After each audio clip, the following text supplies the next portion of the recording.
Today in history. 1st May 1978, harsh blizzard with strong winds. North Pole, Arctic Ocean. Dear Diary, today was such an exciting day. Something amazing happened that will be remembered in history. I can hardly contain my excitement as I write about it in my diary. So, you know how the North Pole is a faraway place covered in snow and ice? Well, today, a brave adventurer named Naomi Uemura became the first person ever to reach the North Pole all by himself. Can you believe it? He traveled using a dog sled, just him and his faithful furry companions. This event happened because Naomi Uemura dreamed of exploring the icy Arctic region and wanted to achieve something that nobody had done before. He planned this expedition for a long time and worked hard to make it happen.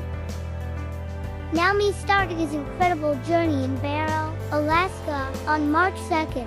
From there, he traveled over 1,900 miles, battling freezing temperatures and dangerous icy terrain. Can you imagine how tough that must have been? But he never gave up.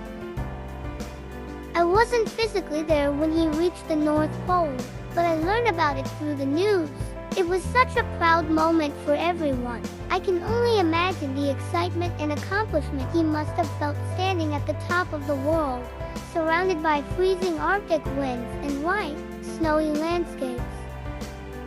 Through the news, I also heard stories about how so many people around the world were inspired by Naomi's journey. He showed us that with determination and perseverance, we can achieve great things.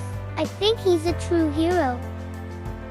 I'm sure this event will be remembered as an important one. In the future, Naomi Uemura's solo journey to the North Pole has opened up new possibilities and encouraged people to explore and push their limits. It's a reminder that we should never stop dreaming and striving for greatness. I'm so proud of Naomi Uemura and grateful that I got to witness this incredible event. Who knows what other adventures lie ahead? If someone can reach the North Pole alone, maybe soon, we'll see people exploring new frontiers and achieving even more remarkable feats.